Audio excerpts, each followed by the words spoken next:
आपको पता है गाइस कि जितने भी फिलोसोफर हुए हैं वे हमेशा जर्नलिंग करते थे और यही एक वजह है कि वे इतना ज़्यादा डीप थिंकिंग कर पाते थे। No stress, no anxiety, no depression, कुछ भी नहीं। इन सब चीज़ों से दूर एक क्लियर माइंड के साथ वे सभी चीज़ों को बेहतर तरीके से मैनेज कर पाते थे। और जर्नलिंग को स्टार्ट किए मुझे भी 3 साल हो चुके हैं। इन 3 सालों में बहुत कुछ बदला है इससे मेरी लाइफ में। मेरी मेंटल हेल्थ पहले से बहुत ज़्यादा इम्प्रूव हुई है। पहले मैं बहुत ज़्यादा स्ट्रेस लेती थी कि हर छोटी से छोटी बात पर परेशान हो जाती थी कि यार क्या होगा, कैसे होगा, और बात अगर डिसीजन लेने की हो तो मुझसे नहीं हो पाता था। अब जब भी मैं अपनी लाइफ में स्ट्रेस फील करती हूँ तो आई स्टार्ट राइटिंग, एंड मेरी जो भी परेशानी होती है, जो भी स्ट्रेस होता है, वो राइटिंग के दौरान ही दूर हो जाता है। अब मैं अपनी प्रॉब्लम को बेहतर तरीके से समझ पाती हूँ और अब माइंड पहले से ज़्यादा क्लियर हो गया है, रास्ते साफ नज़र आते हैं। इसलिए मैं कहूँगी कि ये एक लग्जरी हैबिट है जिसे आप सभी को भी अपनी लाइफ में ज़रूर ऐड करना चाहिए। बट ये है क्या एंड कैसे हमारी मेंटल हेल्थ के लिए बहुत ज़्यादा ज़रूरी है? बहुत सिंपल है। जो भी आप सोच रहे हो, फील कर रहे हो, उन सबको एक डायरी में लिखना है तो जर्नलिंग है। और रहा सवाल मेंटल हेल्थ का, तो इस पर बहुत ज़्यादा इफेक्ट पड़ता है। लाइफ में काफ़ी सारी परेशानियाँ ऐसी होती है जिन्हें हम दूसरों के साथ शेयर नहीं कर पाते और कई बार उनका सोल्यूशन भी नहीं मिलता। हम उन्हीं में उलझ कर रह जाते हैं। लेकिन जब आप शांत बैठकर उसको लिखते हो, समझने की कोशिश करते हो, तब आपको रियलाइज़ होता है यार इतनी बड़ी प्रॉब्लम नहीं है जितना मैं सोच रही थी या मैं सोच रहा था। काफ़ी बार उसका सॉल्यूशन तुरंत ही मिल जाता है। एग्जाम्पल के लिए अगर मैं अपनी ही बात करूँ तो पिछले कुछ टाइम से मैं अपनी रूटीन को लेकर काफ़ी ज़्यादा डिस्टर्ब हो रही थी, क्योंकि मैं हमेशा टाइम पर उठती थी, पर पता नहीं क्यों पिछले कुछ टाइम से मैं समय पर नहीं उठ पा रही थी। और जब मैंने इसको लिखा, नोट किया और समझने की कोशिश की, तब पता चला कि जो मेरा स्लीप टाइम है वो काफ़ी ज़्यादा डिस्टर्ब हो गया है मेरे वर्क की वजह से। इसलिए अपनी स्लीप टाइम को मैं समझकर ठीक कर रही हूँ ताकि मैं समय पर उठ पाऊँ, उसमें मुझे जरा से भी कभी भी देरी ना हो। सेम इसी तरह से जर्नलिंग के थ्रू आप अपनी प्रॉब्लम को सोल्व कर सकते हो, उसका सॉल्यूशन निकाल सकते हो। परेशानियाँ चाहे छोटी हो बड़ी, हम उन्हें समझ तो सकते हैं। हमारे हाथ में कितना उसको सोल्व करना है वो तो हम कर ही सकते हैं ना।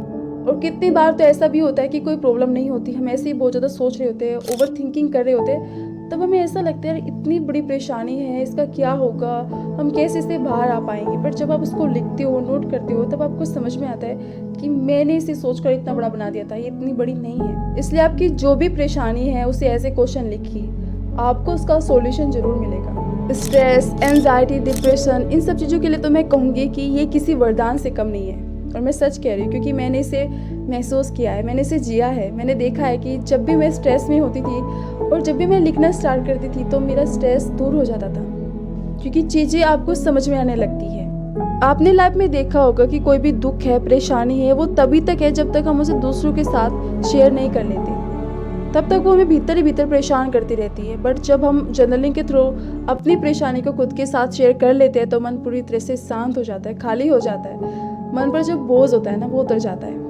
और मैं आपसे रिक्वेस्ट करूंगी कि अगर आप स्ट्रेस में हो, किसी वजह से उदास रहते हो, डिप्रेशन में हो, तो लिखना स्टार्ट कर दीजिए। शांत बैठिए, जो भी उस समय आपके मन में चल रहा है, चाहे अच्छा हो चाहे बुरा हो, किसी ने आपको बुरा बोला, बस लिख दीजिए।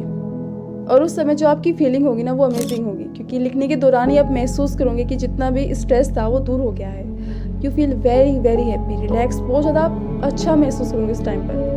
और देखा जाए तो जर्नलिंग भी कई तरह की होती है। काफ़ी पर्सन ग्रेटिट्यूड जर्नलिंग करना पसंद करते हैं और काफ़ी पर्सन जब परेशान होते हैं बस तभी लिखना पसंद करते हैं। कुछ लोग होते हैं जो अपनी सक्सेस को ट्रैक करने के लिए जर्नलिंग करते हैं।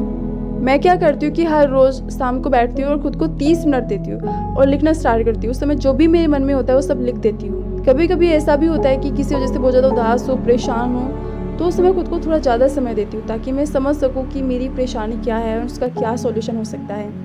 तो ये मेरे लिए है। आपका लाइफस्टाइल कैसा है, आप कितना समय दे सकते हो, ये आपको खुद के अनुसार देखना है। बट मेरी आप सभी से रिक्वेस्ट है कि कम से कम 20 मिनट तो दीजिए खुद को, ताकि आप अपनी सारी परेशानियों को समझ सके, जर्नलिंग के थ्रू अपनी सारी बातें खुद से कह सके।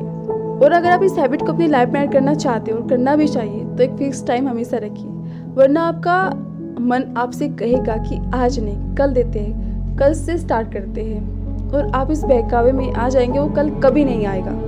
सो गाइज, लास्ट में मैं आपसे बस इतना ही कहूँगी कि एक फैंसी वे में से अपनी लाइफ में मत ऐड कीजिए कि हाँ मैं 1 हफ्ते का चैलेंज ले रहा हूँ या फिर 30 दिन का चैलेंज ले रहा हूँ। नहीं, इस तरह से नहीं। हर चीज़ को एक चैलेंज मत बनाइए, हर चीज़ को एक बोझ मत बनाइए, क्योंकि आपका माइंड उन्हीं बातों को, उन्हीं हैबिट को जल्दी फॉलो करता है जो बातें आपको अच्छी लगती है, जिनकी वजह से आपकी लाइफ में बदलाव आता है, जिन चीज़ों में आपका मन लगता है। एक फैंसी वे में आप लंबे समय तक इस चीज़ को फॉलो नहीं कर सकते। इस चीज़ को तो छोड़ ही दीजिए, किसी भी चीज़ को फॉलो नहीं किया जा सकता। प्लीज़ इस बात को समझिए कि ये आपके लिए कितनी ज़्यादा ज़रूरी है। ये टाइम वेस्टिंग नहीं है, बल्कि टाइम के साथ ये आपकी लाइफ को भी सेव करेगी। सो गाइस, थोड़ा समय दीजिए खुद को, जर्नलिंग कीजिए, ये आपके लिए बहुत ज़्यादा हेल्पफुल है। सो गाइस, जर्नलिंग कीजिए और इस चीज़ को लेकर आपका क्या एक्सपीरियंस रहा, प्लीज़ मुझे कमेंट करके ज़रूर बताइएगा।